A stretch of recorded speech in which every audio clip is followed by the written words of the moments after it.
mula sa 702 DZAS, Agapay ng Sambayanan. Narito na ang programang mag-uugnay sa iyo tungo sa wastong kamalayan sa batas, praktikal na talakayan ng mga alituntunin at balitaktakang may kaugnayan sa mga patakaran ng bayan. Kinilala sa Golden Dove Awards bilang Best Documentary Program. Ito ang Tabas ng Batas!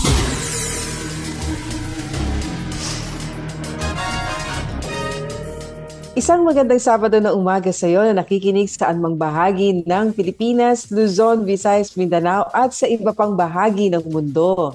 Marhay na aga sa inyo naming nakikinig diyan sa Bicol Region sa pamamagitan ng CARE 104.3 The Way FM. At diyan naman sa Zamboanga City na nakikinig via 1116 DXAS Radio Comunidad. Buenos dias! At magandang umaga rin sa ating mga tagapakinig sa 1062 DXKI, your friendly voice sa Coronadal City. Gayon din sa ating listeners sa 1197 DXFE Davao. At sa mga naririto naman sa Metro Manila na lagi nakatutok sa atin tuwing Sabado na umaga, happy listening po sa inyo. Kami ang inyong mga kakampi sa batas. Ako po si Atty. Chona Cruz Gonzalez. At ako naman po si Attorney Jeremiah Belhica. Ito po ang inyong programang Tabas ng Batas dito lamang po sa 702 DZAS FEBC Radio TV. Miyembro po tayo ng kapisanan ng mga broadcaster ng Pilipinas at tayo po'y napapakinggan at napapanood sa ating pong mga Facebook pages at YouTube channels ng 702 DZAS FEBC Radio TV at sa ating pong channel 185 sa Signal TV sa pakikipagtulungan naman po ng GCTV. Tayo ay sinasamahan din ngayong umaga ng ating cute crew na si Absidi Ferrer, ang ating Protex na sina Benjo Morano, Reggie Villena, Nathaniel Peralta, Jonathan Reyes at RTV na sina Eileen Valdez, Wenmark Balatukan, Angelica Kalayag, Raymond Paner, gayon din yung mga kasama natin diyan sa Bukawi Transmitter site. Sa puntong naman pong ito ay nais po nating pasalamatan din kayong aming mga kaagapay na patuloy po naming nakakapartner sa ministeryo po ng FEBC. Sa tulong po ng Panginoon at sa inyo pong suporta, 75 years na po nating naibabahagi ang tama at mabuting balita ng ating Panginoon. Mahalagang elemento po sa broadcast natin, ang transmitter. Ito pong transmitter ay tumatakbo na po ito sa loob ng 25 years. At kinakailangan na rin po itong palitan para mas maging mabisa at marami pa ho ang maabot ng mabuting balita ng ating Panginoong Hesukristo. Kaagapay, samahan niyo po kami at suportahan ang ating transmitter project ng inyo pong 702 DZAS FEBC Radio TV, Agapay ng Sambayanan. Ipaalam na lamang po ninyo ng inyong donasyon ay para po sa ating transmitter project ng 702 DZAS sa pamamagitan ng pag-message sa Facebook page o ng ating pong 702 DZAS FEBC Radio TV o mag-text na lamang po kayo o tumawag sa 0916-296-6620. Ito po ay 0916-296-6620. Ilagay nyo lamang po ang words na transmitting signal, transforming lives. Pero bago kami magpatuloy ni Atty. Chona sa napakaganda at napakasiksik po nating usapin ngayon, ay pagkaing pangkaisipan po muna tayo.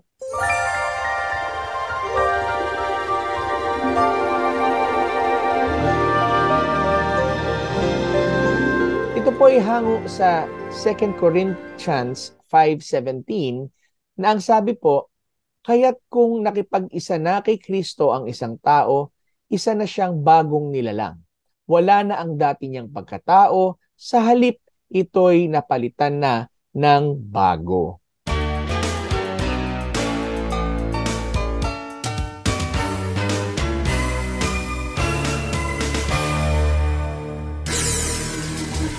Kayo po ay aming inaanyayahan na makibahagi sa ating diskusyon ngayong umaga. Kaya kung meron po kayong komento, lalo na legal na katanungan, maaari niyo po ipadala yan sa amin sa pamamagitan ng ating Facebook page, ang Tabas ng Batas FEBC.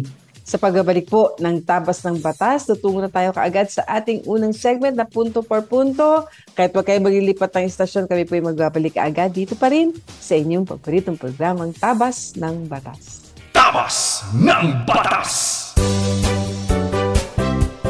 Mga kaagapay, may bagong GCash QR code ang FEBC Philippines para mas mapadali at mapabilis ang pagpapadala ng donations gamit ang GCash. Kung hindi pa po kayo pamilyar sa GCash, ito po ay isang mobile app na pwede ninyong gamitin para magbayad ng bills, bumili ng load at magpadala ng pera. At ngayon, mas madali na ring makakapag-donate gamit ang bagong GCash QR code ng FEBC Philippines. Ang bagong QR code ay matatagpuan sa ating website, febc.ph, pati na rin sa official social media pages ng FEBC Philippines. Kung nais ninyong mag-donate gamit ang GCash, siguraduhing isave at iscan ang ating bagong QR code. Ito ay isang magandang paraan upang makibahagi sa ating misyon para mas marami pang maabot ng mensahe ng pag-ibig ni Hesukristo. Maraming salamat po at pagpalain kayo ng Panginoon.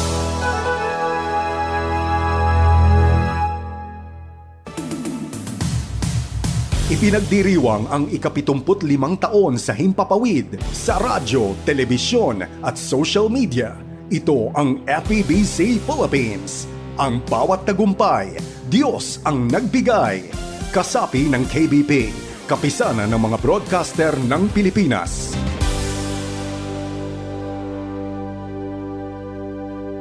Paksang legal na siniksik sa mga kaalamang praktikal sa isang makabuluhang talakayan sa Punto por Punto.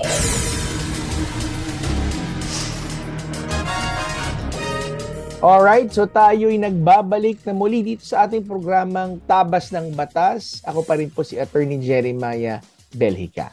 At ako naman po si Atty. Chona Cruz Gonzales at nasa unang segment na tayo, ang ating punto per punto segment. At ano ba ang ating batas na pag-uusapan ngayong umaga, Atty. Jeremiah? Alam ko very interesting, relevant at napapanahon at nakailangan nating malaman ang mga panuntunan na yan. So, ano ba itong batas na to ngayon? Nako, pag-uusapan natin ay pinagsama-sama na natin ng mga batas para pag-usapan ang karapatan ng isang consumer. Ito yung tinatawag na 8 basic consumer rights. Ano? Ako, lahat tayo yan. Tayo, lalo na ngayon ay pasukan, bumibili ng mga school supplies, no? And sa araw-araw yata ng ating buhay, no? Tayo hindi pwedeng hindi bibili. Hindi ba? Lahat sa atin. Kaya ano nga ba ang ating mga, tama ba, karapatan ng mga mamimili? Ano? Yan. Ito ay makikita natin na ito'y kinumpile o binalunbo, no, sa Tagalog, lalim o doon sa pinagsama-sama sa DTI policy number 22-01 na kung saan ito ay kanilang pinapaliwanag ang ang 8 na basic o yung pinaka-simple at dapat matandaan na lahat na karapatan ng mamimili o consumer. No, pag sinabing consumer, hindi ka lang basta namimili para ibenta mo. Pero ikaw ang pinakapakay noong goods at services na makinabang doon sa serbisyo na yan. Ano? Kaya kinakailangan malaman natin ang ating karapatan dahil yung ibang sinasabi, nako, nabayaran nyo na ho yan. Kung siraman yan, wala na ho kayo. No return, no exchange. Mga ganyan ng mga salita nila. Ay, hindi na ho namin yan sagutin dahil kami po ay empleyado lamang dito sa department store at magreklamo na lamang po kayo kung saan. Pero bago natin ma-assert ang ating karapatan ay kinakailangan ay malaman muna natin ang ating mga basic na karapatan. Okay, so simulan natin. Ano ba ang 8 na basic consumer rights and ang legal basis na itong mga ito? So, number 1, yung the right to basic needs. It refers to the right to have access to basic, essential goods and services katulad ng pagkain, clothing, healthcare, education, Mm-mm. public utilities, water at sanitation. At para sa proteksyon ng karapatan niya to basic needs, ito po'y nasasaad mismo sa ating 1987 Constitution, Mm. Section 9 ng Article 13, na kung makikita po natin, ay naroroon po ang protection po sa ating mga basic needs. Gayon din po ang iba't ibang mga batas po katulad ng Republic Act 7181 at nandiyan po yung declaration ng mga basic policies nila, ang kanilang illegal acts ng price manipulation, price control, price ceiling. Naglagay po ng napakadaming mga batas o Mm-mm. provision ng batas ng Consumers Act para hindi ho sila mahirapan at pahirapan para maka-access sa kanilang mga basic needs. Baka nagtatanong sila, ano naman kinalaman ng consumer rights sa basic needs? Aba, kung wala kang protection bilang consumer, paano mo makukuha yung mga basic needs na kailangan mo? Mm-mm. Pagkain, tubig, bahay. Mm-mm. Dahil lahat yan ay hindi naman ibinibigay sa'yo. Yan Yes, ay binabayaran yan. binibili mo naman, di ba? Hindi ka Oo. pwede pumunta sa gobyerno sabihin, ay karapatan ko na may edukasyon ng aking anak o may karapatan na may bahay kami. So, dapat bigyan nyo kami ng libre. Hindi ho. Kayo ay pinoprotektahan sa inyo pong pagbili o pagkuha ng inyong mga basic na mga basic needs na Pangangailangan. Oo. pangangailangan. Ano po? Kaya din naman po ang local government code, naririyan po ang ating mga iba't ibang LGUs para Mm. proteksyonan po kayo para masigurado na ang pagkuha nyo ng basic needs po ninyo ay protektado po ng batas. Okay? Mm-mm. Ang That's number 2 right. po na consumer right is the right to safety. Ito po ang karapatan to be protected against products o yung mga Oo, production harmful, no? Mm-mm. no? At mga serbisyo na hazardous Mm. laban sa buhay at sa kalusugan. Yes. Ano po, marami hong batas katulad yung sanabi natin kanina, Consumer Act of the Philippines, yung Food Safety Act ng Mm-mm. 2013, at yung, syempre, nabanggit na natin kanina, yung Local Government Code. Lahat po itong Yes. mga batas na to ay nag-i-ensure na ligtas ano po ang inyo pong mga kinukonsumong mga produkto at mga serbisyo, no? Goods and services. Okay. Mm-mm. Number 3, ang bawat consumer has the right to information. Yan.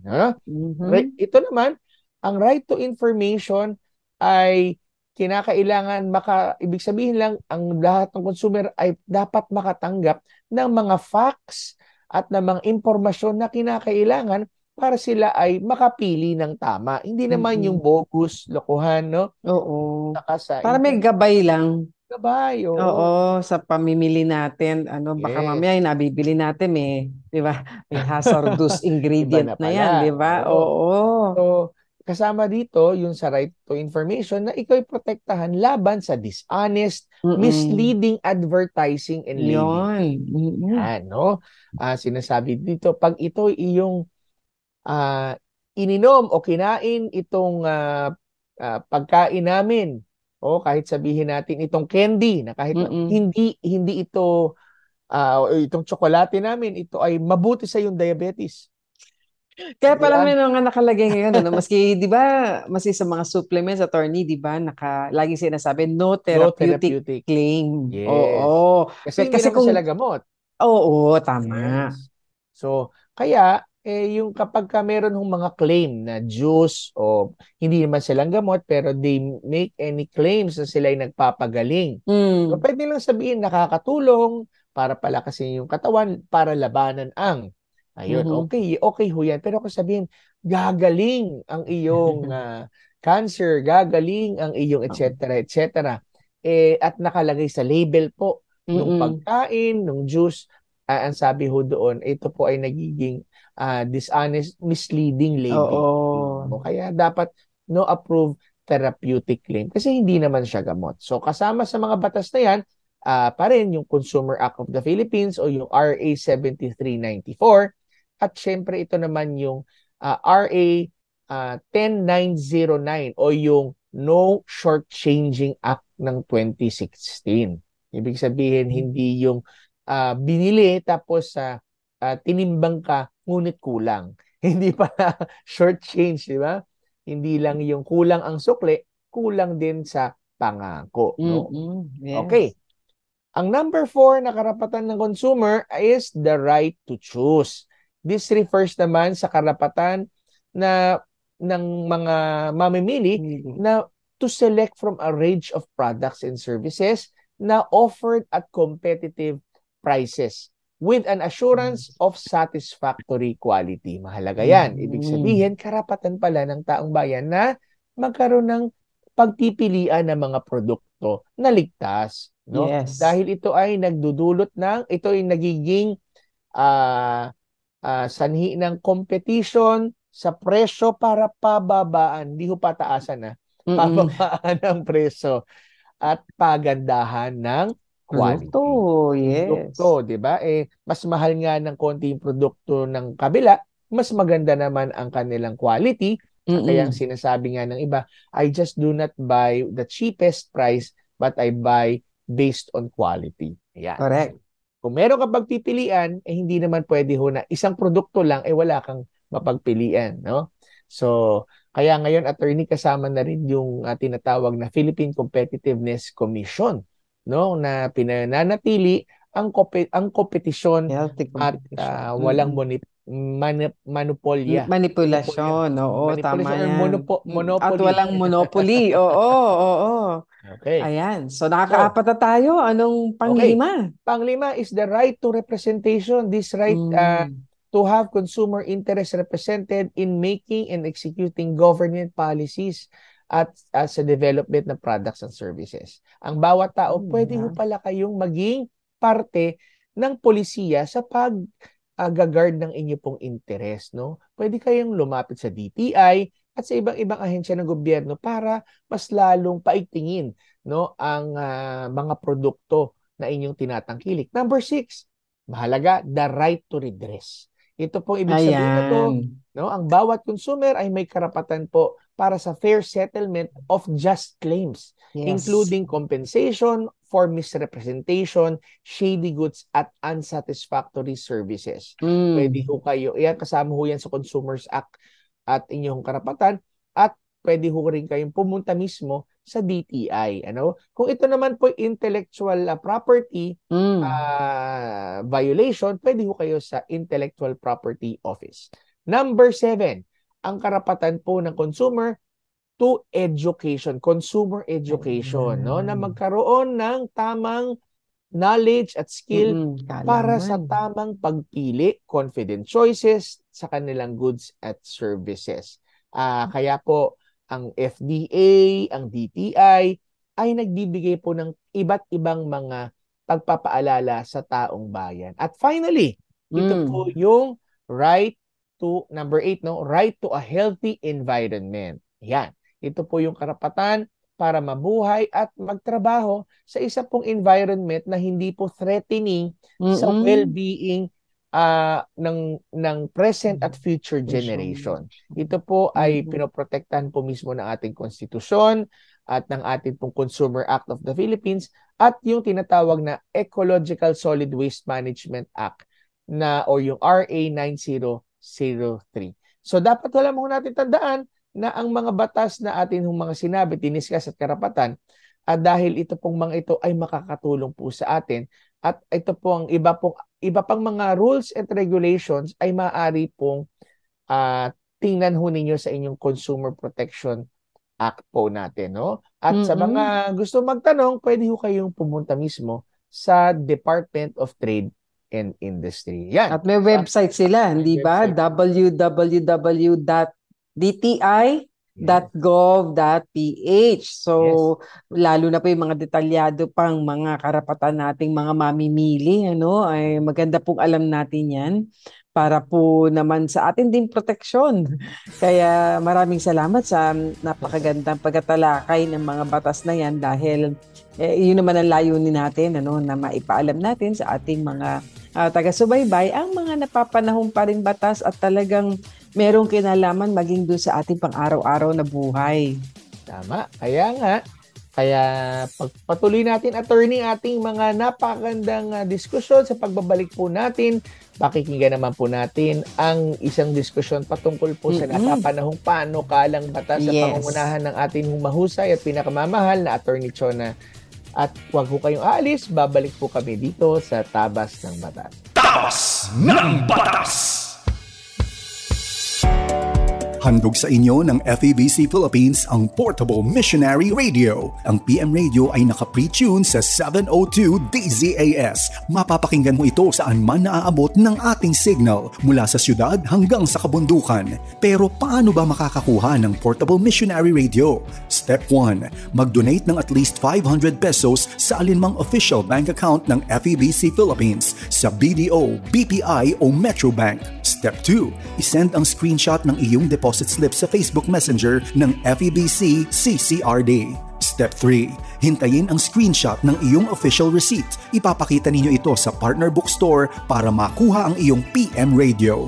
Mayroon po tayong 16 partner bookstores sa Metro Manila, Bulacan, Cavite, Laguna at Rizal kung saan ninyo pwedeng i-claim ang inyong PM Radio. Para sa kumpletong detalye, bisitahin ang ating Facebook page, FEBC Radio. At kung may katanungan, mag-text o tumawag sa numerong 0947-333-5605. Ito ang 702 DZAS. 702 DZAS. Agapay ng sambayanan na napapakinggan sa buong mundo sa FEBC.ph sa pamamagitan ng Microsoft Media Server Technologies at ng desktop computers. Pagbibigay linaw sa mga palapalagay, ugnay sa mga panukalang batas. Akala at panukala.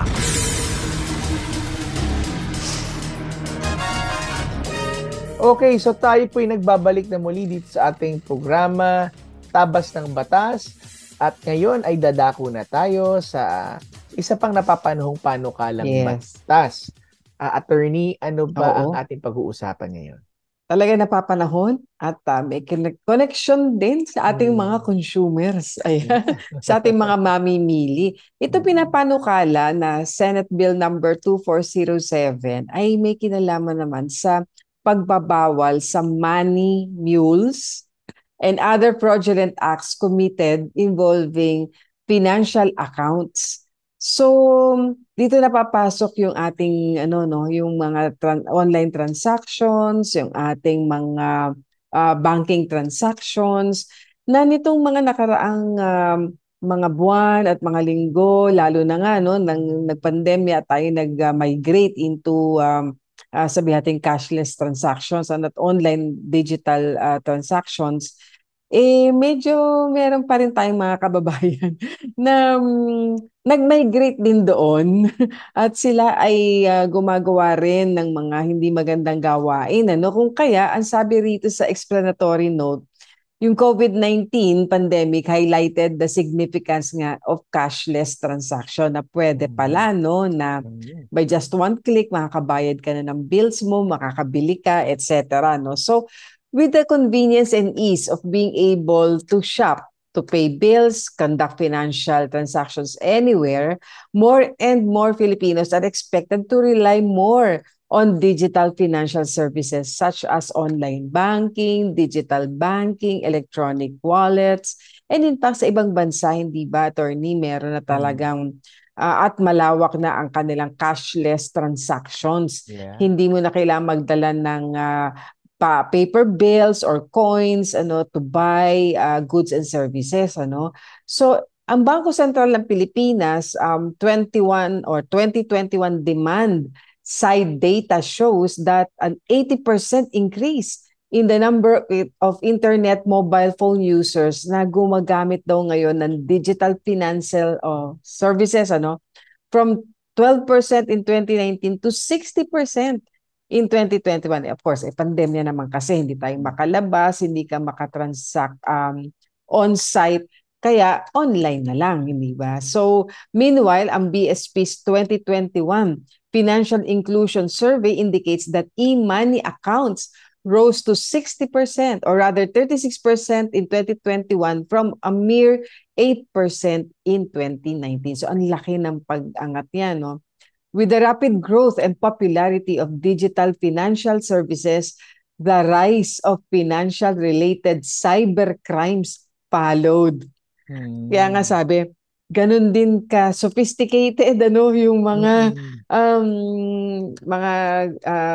syndicates and mga merong criminal intentions, no, nag-upgrade din sila naging ng kanilang online din.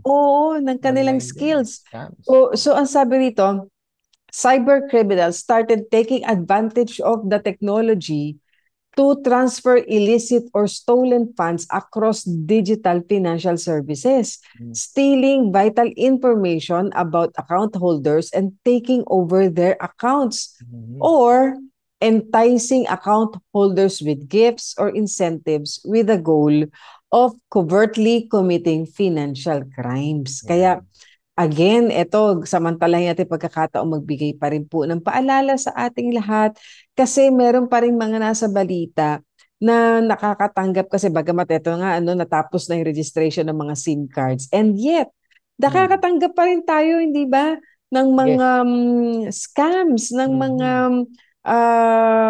information, mga notices na kilala tayo, alam yung pangalan natin, hindi ba? At sabi nga nung isang na-interview sa TV, no, sabi niya, alam ho yung na may account ako sa bangkong yon. Kung kaya't akala ko ho talaga galing sa bangko ko yung notice. At so in-entertain niya, kaya lang, nung nagtanong na raw ng OTP o one-time PIN, doon na siya naghinala. Doon siya naghinala. Kaya hindi na raw niya in-entertain. Mga kababayan, mga kaagapay, please, maging maingat po tayo. Wag po nating basta i-click ang mga links na pinapadala po sa atin. Kung yan po ay talaga lehitimong sa bangko ninyo, tawagan po ninyo yung bangko ninyo, puntahan ninyo yung bangko ninyo at doon po kayo makipaglinawan. Wag po ninyong tanggapin yung mga pinapadala sa inyo sa inyong cellphone na mga notices, etc. Dahil mas malamang po na iyan ay isang scam. Please lang po maging maingat tayo. Ngayon ang sabi rito, naging sophisticated na rin mga cyber criminals at for the past 3 years, the unsuspecting public lost millions of their hard-earned monies from their cyber criminals.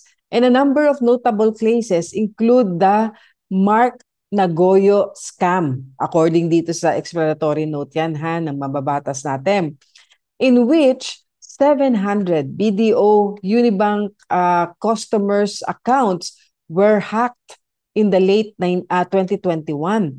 The unauthorized bank transfers that targeted government teachers with land bank accounts in January 2022, wherein victims lost between 26,000 pesos to 121 pesos, 121,000 pesos from that incident. And the massive phishing incident involving GCash users in ito lang May 2023. So nako, talaga pong nauunahan tayo ng mga syndicates at ng mga cyber criminals kaya wag po tayong magpaloko. Kaya sabi rito, members of financial services industry strengthen their defenses against cyber threats. And threat actors continuously come up with ingenious ways to commit financially related cyber crimes.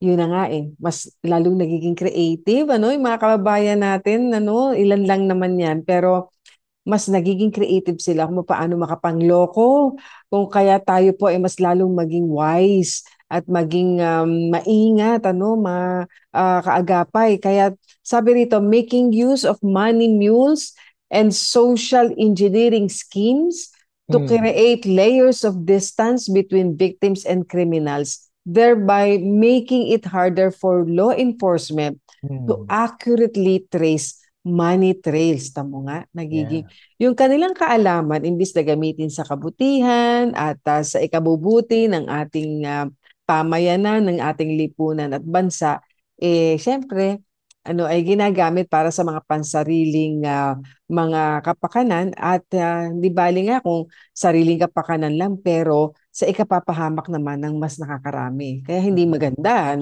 Kaya sabi raw, yung daw operation ng mga cyber criminals grew, lumaki pa in a large scale, especially this pandemic, taking advantage of the unemployed, those who are looking for easy money, those who are unaware, and those who are willing to help others and thriving in jurisdictions with very weak enforcement and penalties. In fact, merong isang Kaspersky Security Network's 2022 report shows that Philippines ranked number 2 globally among countries most attacked by web threats from last year, January to December 2022. And that the most preferred attack method by threat actors include social engineering schemes. Social engineering. Diba? Meron ng mga ganyan, ano? Kaya, accordingly, it is high time to legislate a measure that penalizes those who willingly allow themselves to be used as money mules kasi naging hanap buhay din. At dahil doon, hindi natin pwedeng payagan na gano'n na lang, ano? Kaya, ito raw panukalang batas na ito ay paparusahan na yung mga tumatanggap na sila ay maging money mules and those who use social engineering schemes and other fraudulent schemes involving financial accounts, including account takeover, recruiting, or enlisting others to commit these acts kasi may mga nahuli, no? Ditong nakaraang mga linggo, nasa balita ito, na akala nung mga kababayan naman natin na naghahanap ng trabaho, ang napasukan nila ay parang similar to a call center, no?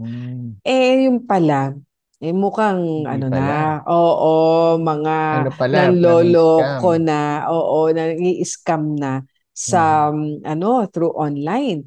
Kaya yung daw mga gumagawa nito in large scale or equivalent to economic sabotage na nagte-threaten ng ating safety at safety ng financial accounts sa mga Pilipino and integrity of the country's financial system has to be dealt with. As we continue to promote digitalization and financial inclusion, it is crucial that we prevent further social and economic consequences arising from financial-related cyber crimes.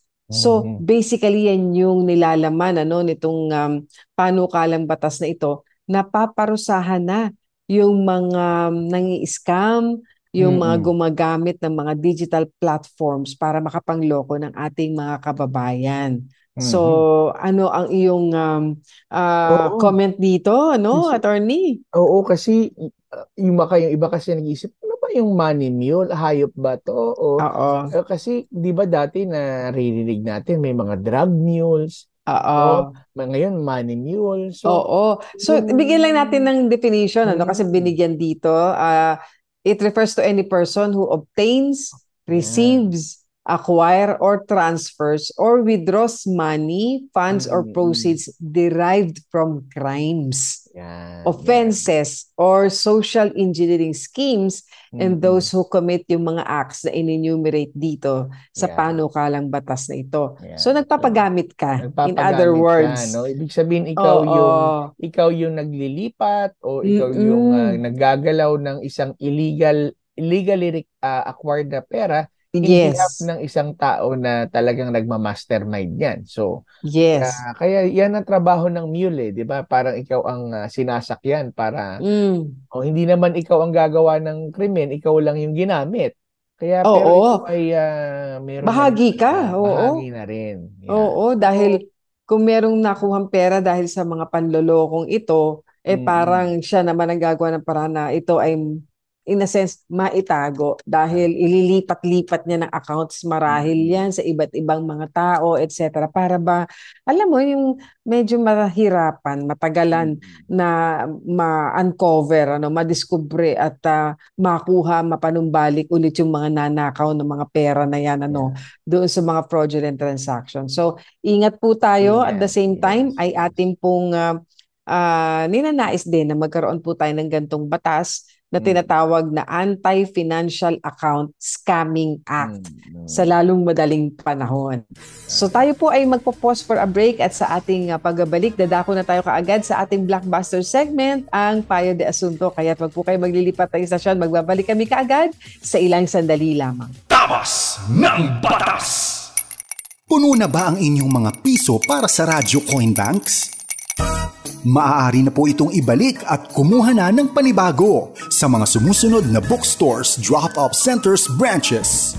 Praise Christian Bookstore, CLC Karuhatan at Malolos branches, PCBS branches, Mandaluyong, Masagana, Monumento, EDSA Cubao, Eton Centris, SM Fairview, SM Marilao, SM Dasmariñas, Los Baños, Santa Rosa, Imus at sa Back to the Bible Bookstore tuwing Miyerkules hanggang Biyernes lamang.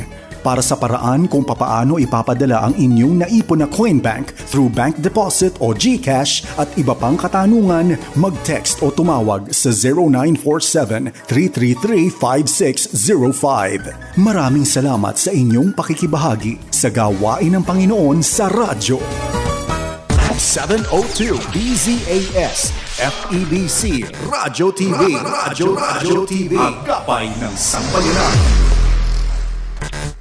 Mga kasong bibigyang pansin at mga katanungang sasagutin, yan ang tututukan at gagabayan ng Payo de Asunto.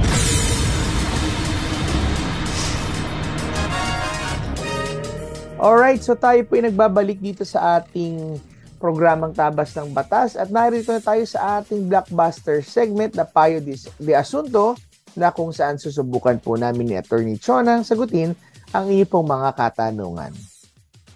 Ayan, so para sa ating unang katanungang bibigyang daan, ito ang ating listener. Pakinggan po natin ang kanyang katanungan. Tama po bang hindi nagre-refund owner ng paupahan? Paano kung may malilipatan na at yung down at advance ang inaasahan ng tenant para sa kanyang bagong lilipatan? Okay, so unang-una hindi niya nabanggit kung mayroong kontrata, kung may kasulatan kasi po mas mahalaga talaga na mayroong pong kasulatan ang mga nangungupahan para po malinaw ang usapan, dahil po karaniwan sa mga kontrata po ng pangungupahan may nakalagay po doon kung ano ang dahilan kung bakit merong, let's say, 1-month deposit, 1-month advance, at kung yun ay isusauli pa o hindi na. So ano po ang nakalagay sa inyong kasulatan? Kasi meron po talaga na nakalagay sa ibang kontrata at kasulatan na hindi na po yan ibabalik ng nagpapaupa sa kadahilan ng yung pong 1-month advance ay maaari pong let's say merong kayong buwan na hindi nabayaran, yun po ang magiging kabayaran, yung 1-month advance. O hindi po kaya kung matatapos na, minsan ganyan ginagawa, attorney, patapos na yung kontrata nila, yung nalalabing buwan at alam niyang siya ay merong 1-month advance man lang, hindi na siya magbibigay ng iba pang bayad. Yun na yung magiging i-apply doon sa huling buwan na yon ng kanilang pangungupahan. So wala na isasole kung ganoon dahil na i-apply na yung 1-month advance. Ganon din yun naman deposit para po naman iyon doon sa baka meron kayong mga utility bills na maiwan o hindi po kaya may mga ilang repairs na kailangan dahil ginamit ninyo yung kanyang property na pinaupahan. So yun po yung mga sitwasyon. Kaya tandaan po natin yung advance payment po na tinatawag na binanggit po ni Attorney Chona. Mapansin po ninyo, sa unang buwan ay hindi na ho kayo pinagbabayad muna kasi isa pa yan. Kayo po ay nagbayad na po ng pauna para makita ho nila na kayo may kapasidad.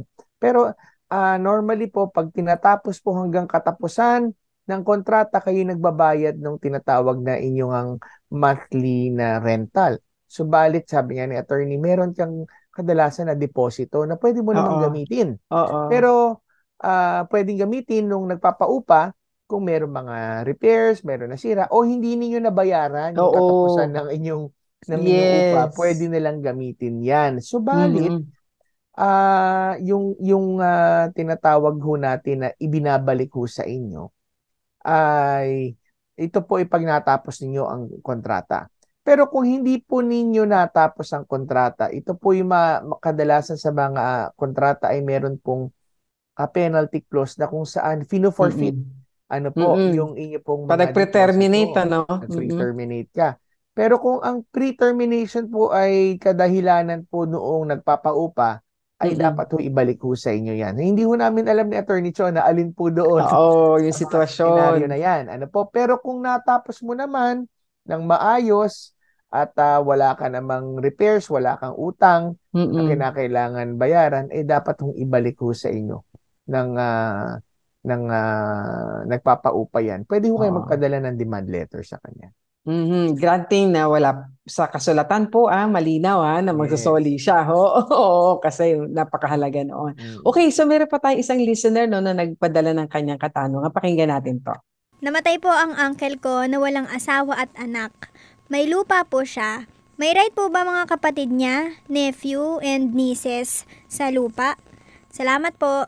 Okay, so walang sa makatwid ang namatay yung kanyang uncle dahil walang asawa at walang anak. So walang tagapagmana na descendants at walang asawa no. So wala ring kahati doon sa property na kanyang naipundar kaya't ang mangyayari kung walang descendants, walang asawa unang-una muna ascendants. No? Ay baka meron pa ba kayong may magulang pa ba si uncle doon muna aakyat muna dahil wala pa babae, wala siyang anak. So paakyat muna kung meron siyang mga magulang yun muna ang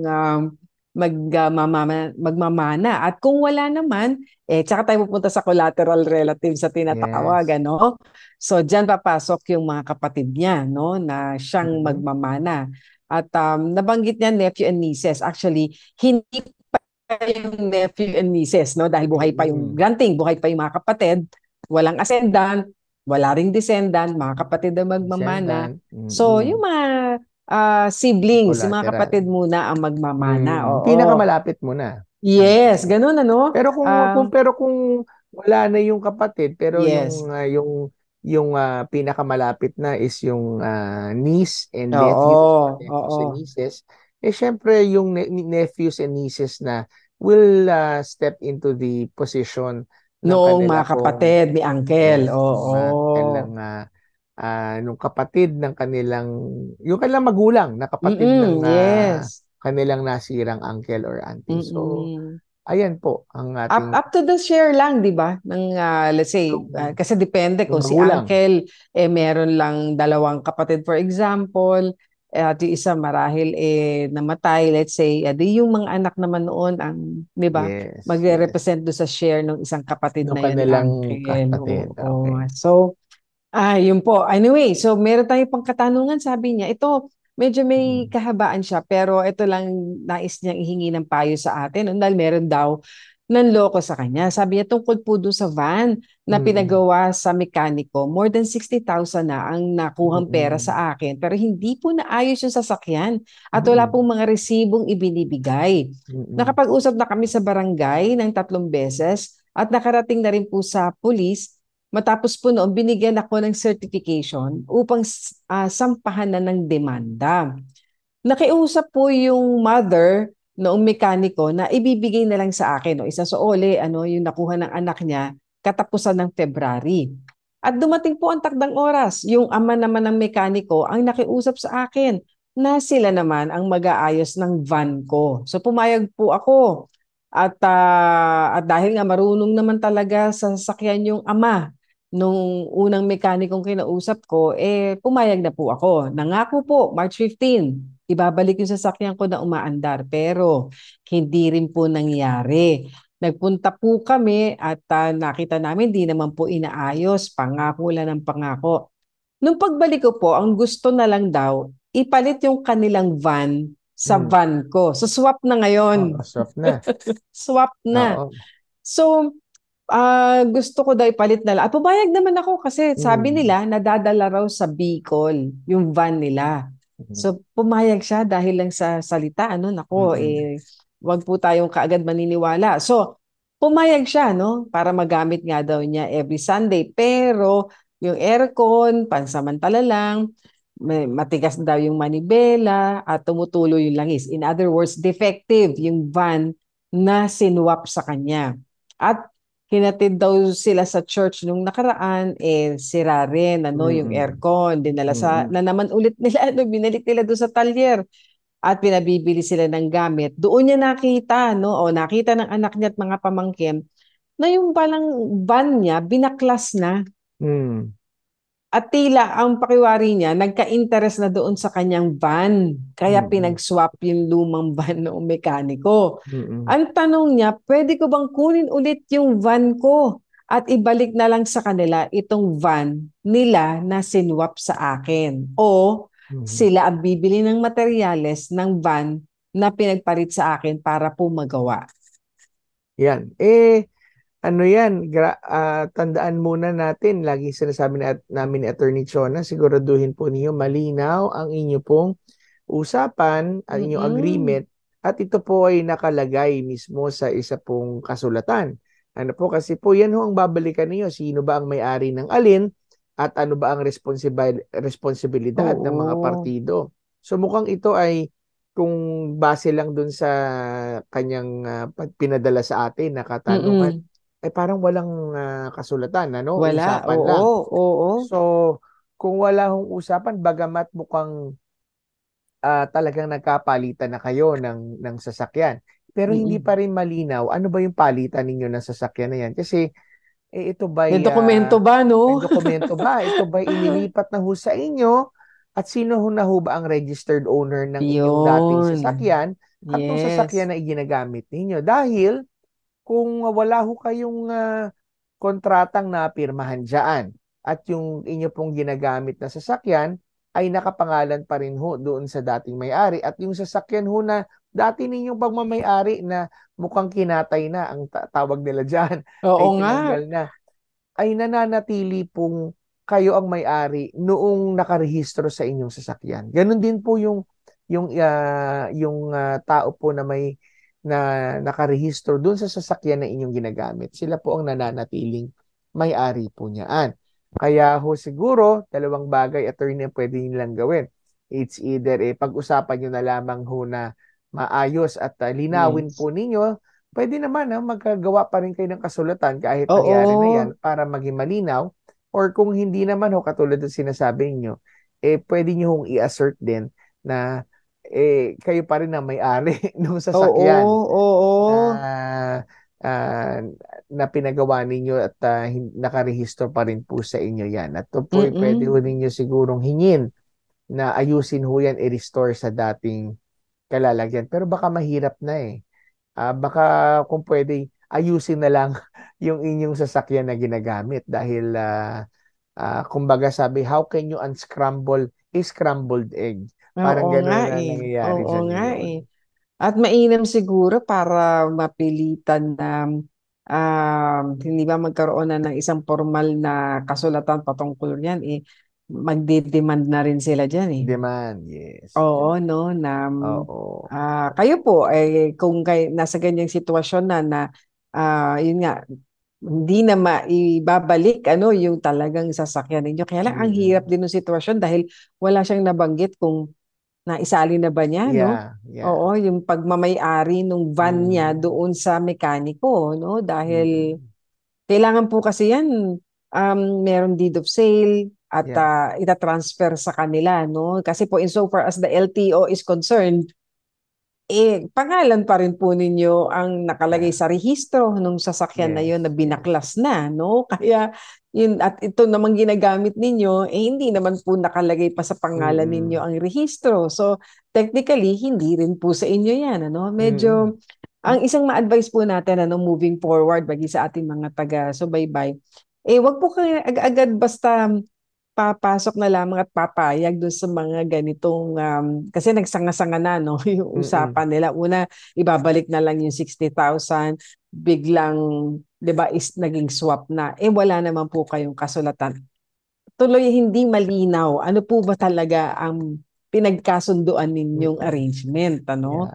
So, tama sabi ni attorney na pwede pa naman na gumawa kayo ngayon ng kasulatan para maging malinaw ano ba ang gusto ninyong mangyari at pagkasunduan po ninyo. Kasi nga hindi po ganun kadali na swap tayo tapos na. Hindi ho Dahil insofar as the records are concerned, sa LTO, kayo pa rin ang may-ari nung van na binaklas at yung ginagamit nyo ngayong bonds, yung mekaniko pa rin ang may-ari, di ba? So, baka naman pwedeng magkasundo na lang kayo na ipagawa na lang yung aircon ng sasakyan ninyo ngayon na ginagamit at ilipat na sa inyo ng tuluyan. Para moving forward na lang siguro. Oo. Kasi may binanggit din siya na nagbarangay na at meron ng certificate to file action, pero yun nga syempre mas matagal pag court action. No? Kung inyong mapagkakasunduan na ngayon, ilagay nyo po in writing. Yes. Para po malinaw na kung anong pinagkasunduan. So isang katanungan pa, sabi niya, ito ay tungkol po sa binili na lupa at bahay ng anak ko. Ito po ay sa probinsya. Ngayon, pinapalipat na namin sa pangalan ng anak ko ang nasabing bahay at lupa na nabili niya. Nalaman namin may babayaran pang capital gains tax kami, no? Kami daw po magbabayad. Tanong ko, sino ba dapat magbayad ng capital gains tax? Ang nagbenta o ang bumili? Yan po dahil ang gain doon sa nagbenta, so ang nakinabang technically at yun po ang default ang magbabayad po ng capital gains tax ay yung nagbenta. Oo. Yun, so malinaw naman po yun. Maliban na lang kung meron kayong kasulatan na nagsasabing pagamat ang default ay ang capital gains babayaran ng nagbenta o seller, pero kung may kasulatang yung buyer ang magbabayad, di yung buyer. No? Pero ibig sabihin kasama na sa kanyang babayaran. Oo. Pero mukhang walang ganon. Wala namang ganon. So dapat yung seller. May karapatan ba kami na habulin ang benta sa amin? Tanong ko po, unahin ko muna ang pagpapalipat sa pangalan ng anak ko ang bahay at lupa. Hindi po niyo maipapalipat kung hindi niyo babayaran po ang capital gains tax. At sa buyer dapat na parte yung transfer tax. Hindi po tayo makakalusot dyan, At dapat updated pa ang real property tax. Iba-ibang taxes po kasi yan na-discuss na rin natin yung mga dati, yung mga bayaran, transfer taxes, local tax, national tax, documentary stamp tax. Ayan, meron pa yan. Pati yung registration tax pa sa Register of Deeds. Yes, so sabi niya rito, kung sakaling hindi po namin mahabol yung nagbenta ng property, mag-pay po ng capital gains tax ng 600,000. Wow, laki pala, no?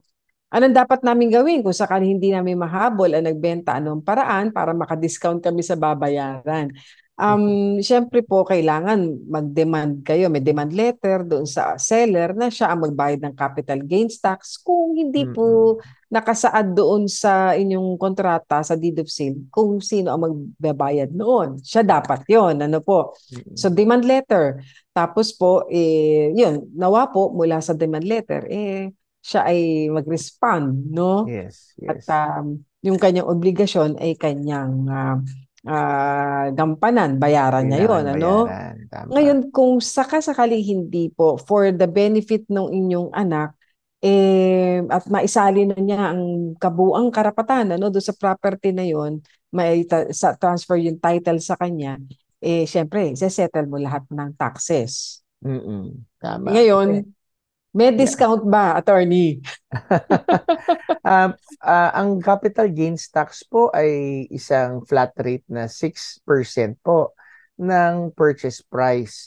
Maliban na lang kung ang purchase price po ay mas mababa sa tinatawag po natin na zonal valuation na dinidetermine ng BIR sa lahat ho ng lupain sa buong Pilipinas, o kaya naman ho dun sa fair market value ng presyo po doon sa merkado. So, kung mas mababa po yan, kung alin ho mas mataas yan sa tatlo, yan po ang kinakailangan ninyong ayusin. And gusto ko lang sabihin din na kahit kayo ho ang magbabayad technically ng capital gains tax sa usapan, ito po ibabayaran nyo pa rin sa pangalan ng seller. Kasi kayo lang ay magiging tagapagbayad kasi ang capital gains ay dapat ho talaga ay galing ho dun sa pinagbentahan. Kung hindi ho ninyo hindi ho magbigay sa inyo, ay sulatan nyo na ho ng demand letter para siya po ay magbayad. Yan na lamang ang ating oras para sa ating Payo de Asunto segment. At kung hindi po nyo napakinggan ang ating naging kasagutan, maaari nyo balikan sa ating Facebook page ang 702 DZAS FEBC Radio o sa Tabas ng Batas FEBC. At kung hindi pa ho namin nasagot ang inyo pong mga katanungan, ay pwede niyo po itong abangan sa susunod na mga Sabado. Sa mga legal concern naman po, mag-message po lang kayo sa aming pong Facebook page. Pwede rin po kayo mag-send ng audio o ng video message ng inyo pong katanungan. Tayo po ngayon ay dadako na sa ating prayer time. Ama, makapangyarihan sa lahat, kami po ay nagpapasalamat dahil ikaw ang siyang tunay na nagmamalasakit sa amin. Ikaw ang nagmamahal at gumagabay sa amin sa lahat ng oras at panahon. Abutin po ninyo, O Diyos, ang lahat ng aming mga kaagapay na dumaranas ng iba't iba pong mga pagsubok, suliranin, O Diyos, at mga problemang legal, Lord. We pray that you would be the one to defend them. Ikaw ang kanilang maging mabuting payapa at mabuti, Panginoon, na hukom, Panginoon, ng aming buhay. Sa iyo po namin binabalik ang lahat ng kapurihan. Ito po ang aming dalangin sa matamis na pangalan ng iyong anak na si Jesucristo. Amen at amen. Amen. Salamat po mga kaagapay sa mga tumutok sa radyo, sa online, via Facebook at YouTube. At sa atin pong Channel 185 ng Signal TV sa GCTV. Kami po ang inyong mga kakampi sa batas. Tuwing Sabado ng umaga, ako pa rin po si Attorney Jeremiah Belhica.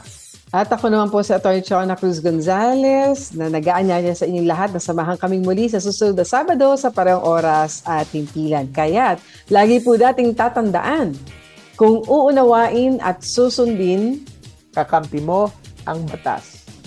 Nais po namin makarinig mula sa inyo para sa mga kuro-kuro, mungkahi, o mga bagay na nais ibahagi sa palatuntunang iyong napakinggan, sumulat lamang sa 702 DZAS, Agapay ng Sambayanan, 1 Corporate Center, 46th floor, Doña Julia Vargas Avenue, corner Meralco Avenue, Ortigas Center, 1605, Pasig City. O mag-email sa DZAS info@febc.ph.